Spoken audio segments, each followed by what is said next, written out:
Yes, hello, good evening, everyone, and welcome to my channel. I want to genuinely welcome everyone, and I'm glad that you are here. For those whom we've interacted before, I think you will find this interaction more interesting than maybe what we've had because I know our interaction has basically been virtual, either one-on-one interaction or maybe through watching me through on another platform, especially the YouTube. And maybe just to a recap, over the past few days, I've received an overwhelming number of messages, emails, and questions, especially from the postgraduate students, and even the undergraduate students. I do not want to rule them out. Most of them indicated that they're actually struggling with their dissertation. They're actually struggling with their thesis. They're struggling with their research papers. And at some point, we shall look at the difference between the thesis, the dissertation, and the research papers. And actually, that should be the basis of this discussion once we kick in and start the very important conversation. And these are not minor questions. The questions I've received, they're not minor questions. They're very weighty. And many of them tend to share common stories. They've shared stories that are deeply concerning. Most students have been unable to graduate. Some have had to defer, eh, and others are actually in a tense. They're frustrated. They actually don't know what to do because um, the supervisors, the examiners, they have issues with their dissertation. And dissertation writing is a process. It's not an event. You know very well it's a process because you have to start with the theory. I mean, first of all, you have to start with planning before you go to uh, writing the theoretical part. That's from chapter 1, chapter 2. Yes. And chapter 3, that's when you start planning on how you carry your data. And chapter 4, that's when you analyze your data. Chapter 5, you present a discussion of your results before the conclusion. So, that's why I said we will have to look at the difference between the dissertation, the thesis, and the research papers so that you know how much this is involving. And most of these gaps that exist between the supervisor or the examiner and the students, they're actually not avoidable. There are things that actually you can always avoid if you do the right thing when it comes to planning and writing your dissertation. So, and because of those cases, the students are, I always say, I remember my personal, maybe if I can just give my personal experience. When I was writing my thesis, I think I didn't get enough support because I had just to start off. So I was doing something that I actually didn't know what was supposed to be done. Right from the citation, right from the writing, right from the presentation, the reporting, and all those things. Nobody actually prepared me. And maybe just without mentioning the name, uh, had a very tough supervisor who was actually very busy. So you can imagine, he's busy and at the same time he's tough. So you can imagine the experience I had to go through. So, and that is what actually I want us to help each other on this, special students, whether you are within the local, you are in the local university or abroad. And maybe for information, most of the guys have interacted with. most of the postgraduate students at the master's level, at the PhD levels that I've interacted with, they're from the UK and the US universities. So uh, I will actually I will rule out the local university issues, but I'm very much surprised at how much the local universities hmm, are waking up. I'm very much surprised at how they're taking the dissertation writing very serious. Initially, we never used to have um, um, tools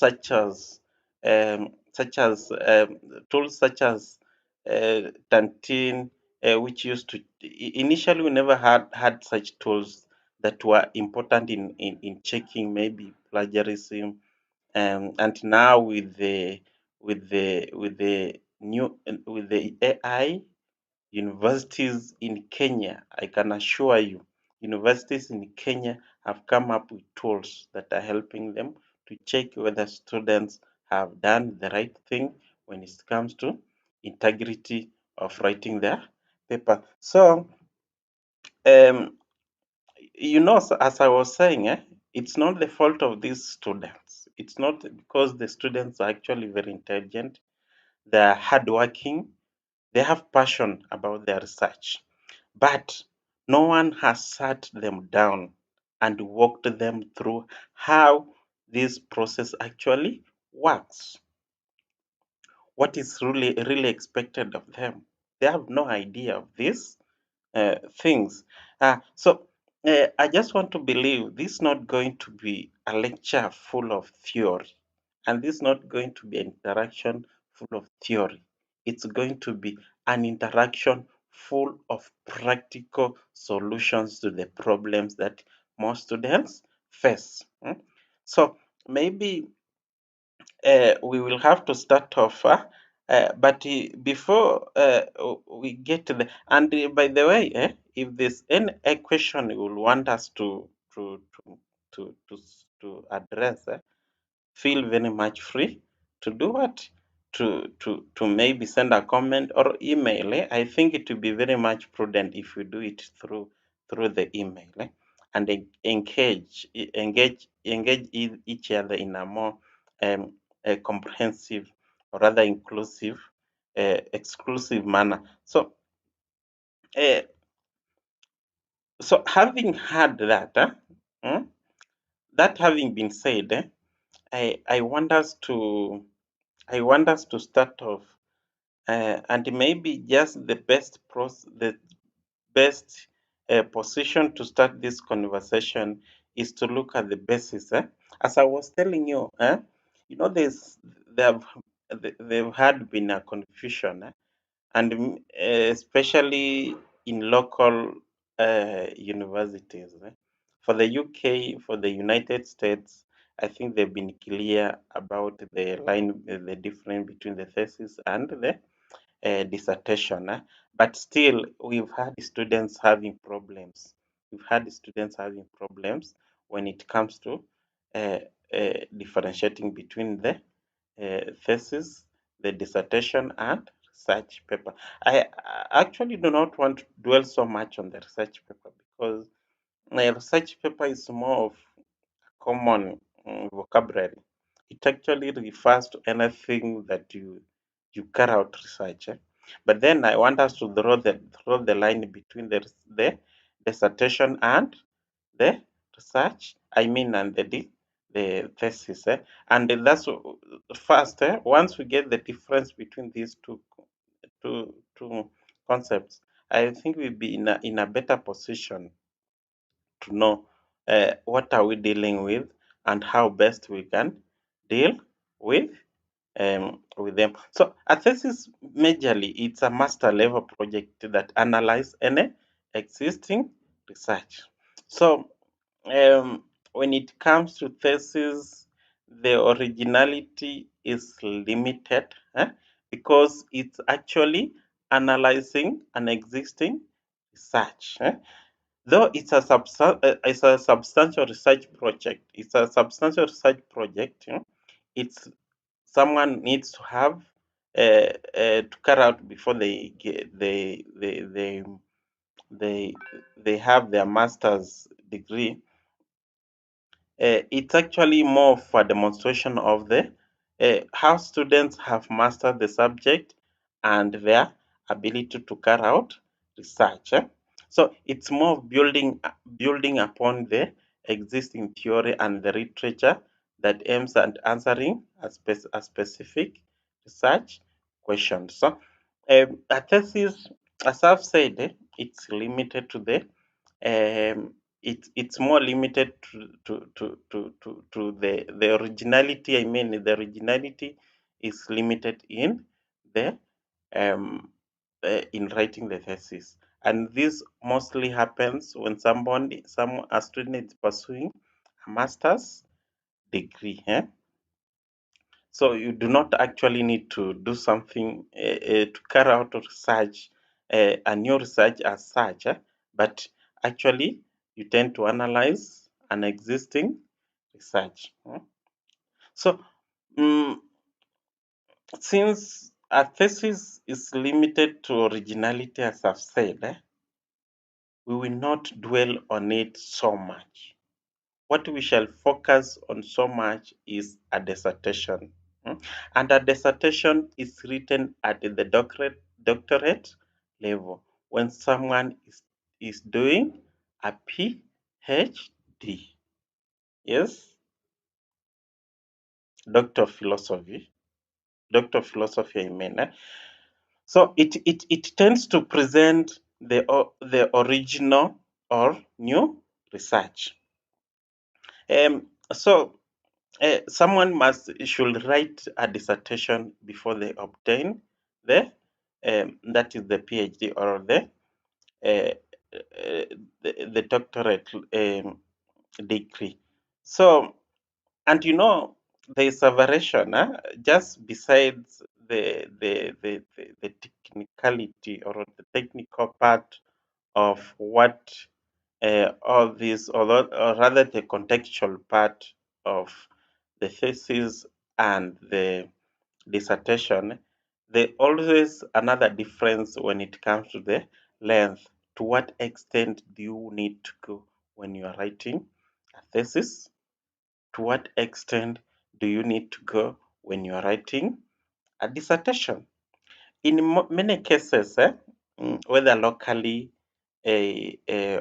internationally, uh, students writing the thesis are required to minimize, I mean, to minimize uh, their work. They are not actually allowed to go beyond 100 pages. And all these things we shall discuss. But for a dissertation, they are at liberty to go even up to 300 pages. And for the universities in UK, for the universities in US, Australia, of course, Australia is part of the UK. There's a threshold as to what a page consists. For many of these universities, a page consists of 250 words to 300 words. Actually, a page does not go beyond 300 words. I think that's the most important thing you need to know.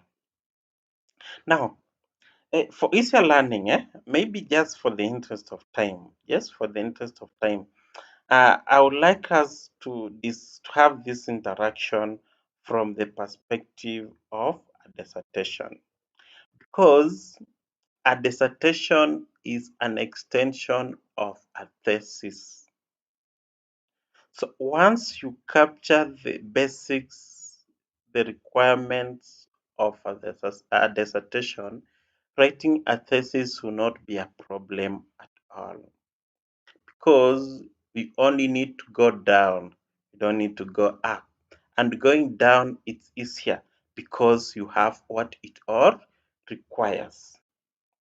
Yes.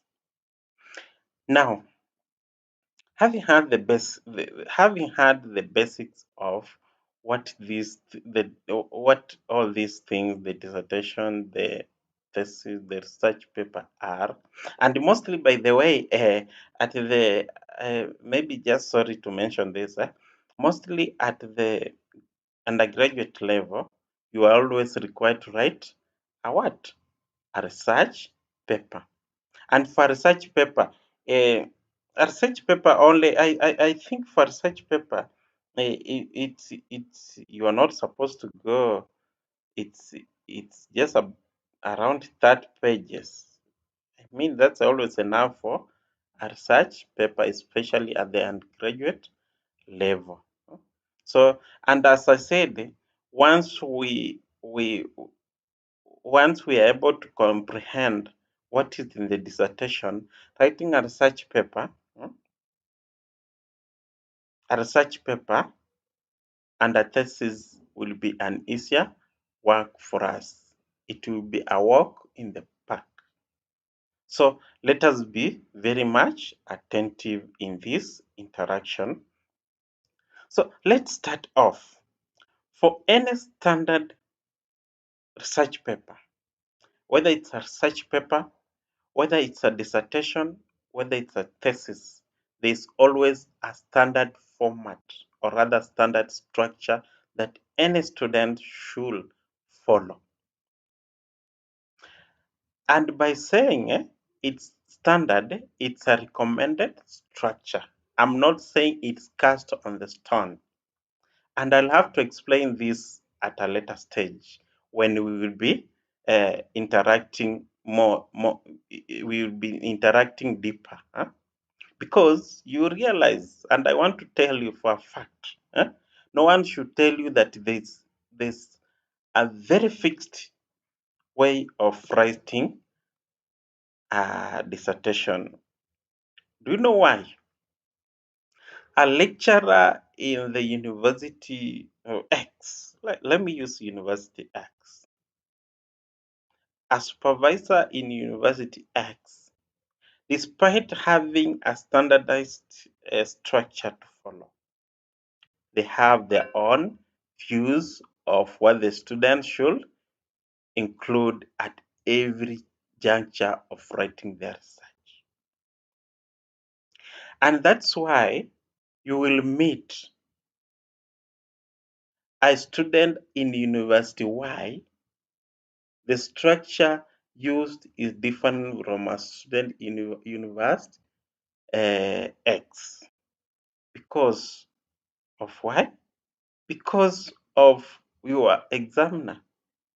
They have their own preferences of why, how you should write. And always that is the final, because they are the ones who are deciding the fate of your project. So you must follow what they are actually there suggesting or instructing you to do. But this standardized structure that we will be following in our discussion. Maybe if you have any other question, but remember, I'll give all options of the structures that I've actually encountered. They're different, but I'll give you the options of these structures. And actually, we'll go through the structure. We'll go through the discussion of every structure that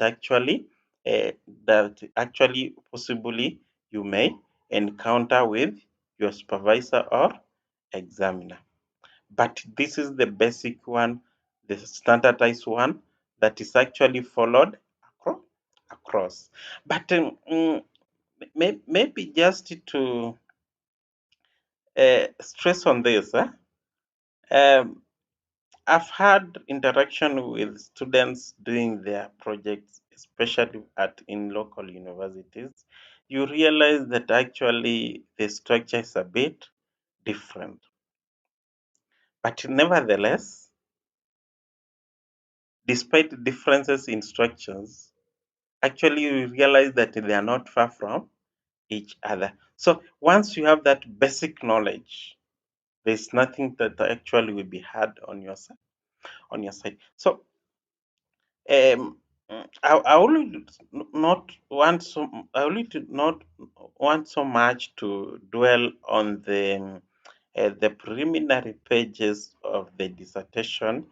By preliminary, I mean the title page, the abstract, the acknowledgement, the table of content, the table of the list of figures, the list of tables, and all that preliminary pages that any student should, because these are must things you must have at the end of the day. eh?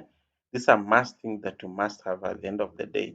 But maybe just one thing, you need to look at how they flow, because once you have the title page, you always come to the abstract. So abstract should not come last of the preliminary pages, and the preliminary pages should always come.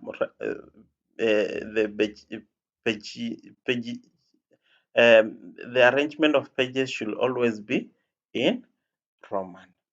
Yes. So once from the title page, you always come to the abstract, then you come to these other things, the table of content, the acknowledgement, then the table of content, the list of figures, the list of tables, then the abbreviation. Of course, abbreviation is there.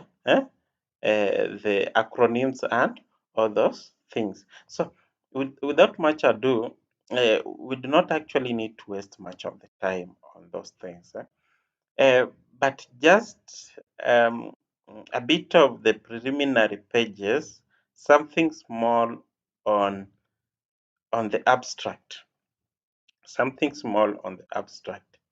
Abstract should always have, when once the wording for the abstract should be between, for the dissertation. I'm talking about the dissertation.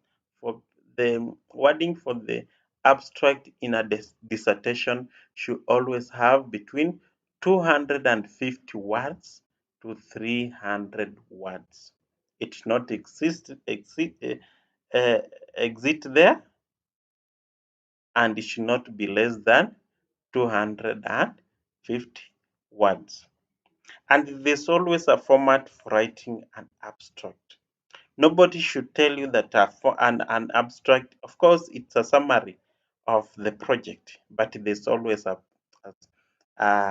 format for writing that. The format is always, you have the first sentence should give a background, just a single sentence. It should have it should give the background of the study. Then the purpose, the purpose, the purpose of your study. Under the purpose, you'll have to look at the objectives, yes, but in a more summarized, or rather in a more presentable manner. You don't have to list, or rather to number the objectives in your abstract. So the first thing is to have a sentence with the background of the study. Then you do what? You present the purpose of the study. The purpose of the study involves your objective objectives. Then from there, you don't write anything about the literature review in your abstract. Avoid any information from the literature review in your abstract. Then from there, after the purpose, you have to present the methods you used in your research study. You present the summary of the methods. And the summary of the methods, of course, you'll have to indicate whether the study was a quantitative, a qualitative, a mixed research, yes, study, or a systematic literature review study, or any other study. You have to indicate at that juncture. Then You also mention the research design that you adopted. hmm, The research design that you adopted. Then, if at all there was you dealt with the primary data, then you have to indicate the sample size. Yes, the sample size, the sample size, and the sampling technique that you employed in carrying out your research. Then after that, of course, you have to mention about the method of analysis, how you analyze your data. You have to mention in the in the abstract. After the analysis, of course, the analysis always the last part of the methodology employed in your research. Then you present now a summary of the results, of your work in the abstract. We are still writing the abstract. So you must be very keen, because an abstract actually it's actually a blueprint of what your work. It actually reflects all that you've done in your within 300 words. So once you present the results in a summarized manner, um, you will have to present the conclusion. The conclusion. The conclusion. You present the conclusion. Then the significance. How is this study significant to any other person, especially the recipient or the reader, the readers, and the other stakeholders? Yes. So the significance should always come at the last thing, and the contribution. The significance, of course, it goes hand in hand with the contribution, be it theoretical. That is what you are supposed to write in. The first thing, abstract, you start with the background, one sentence. The purpose of the study, 1 to 2 sentences. It should not go beyond 2 sentences.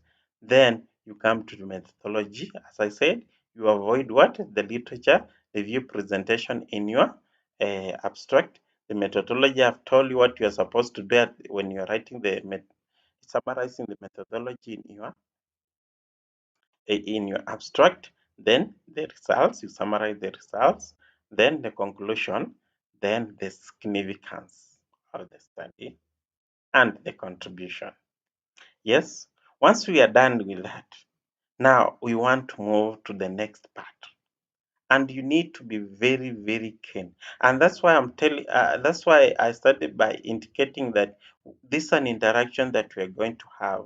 And I really wish that um, we have an engagement as much as possible. You are free. If you have any question, kindly inbox. Yes, you can send an email. You can WhatsApp the question. We can handle them effectively always. Now, um, let us move to the next part. And this part, uh, it deals with the actual dissertation. And I'll be demonstrating on my screen. I'll be demonstrating on what you're supposed to do in all this discussion that we are having at every section, at every chapter.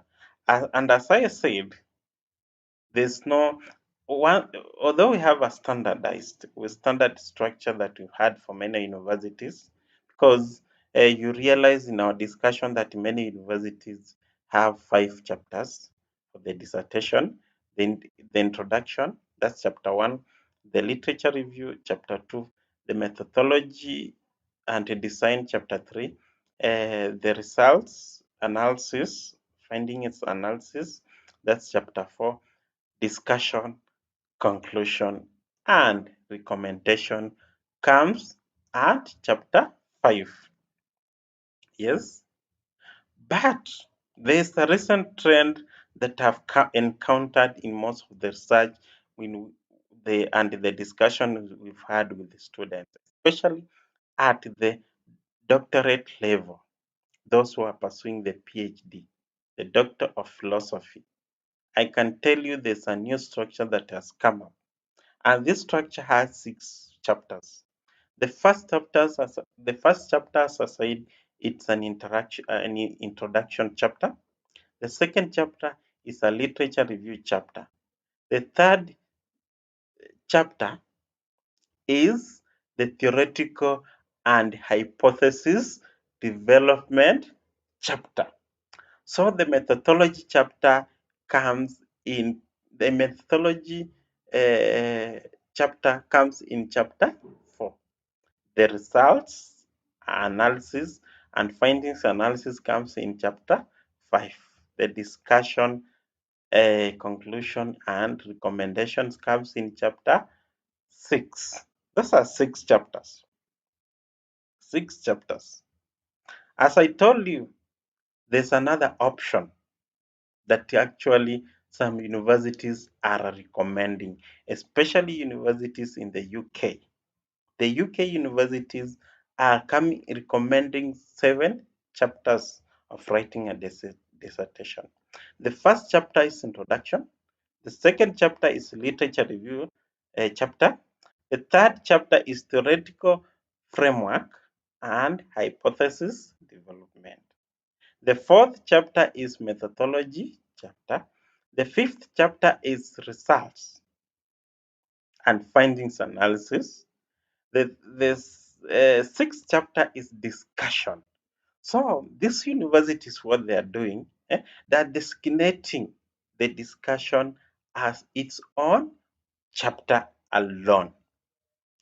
So the conclusion and recommendation, they are coming at the last 7th chapter.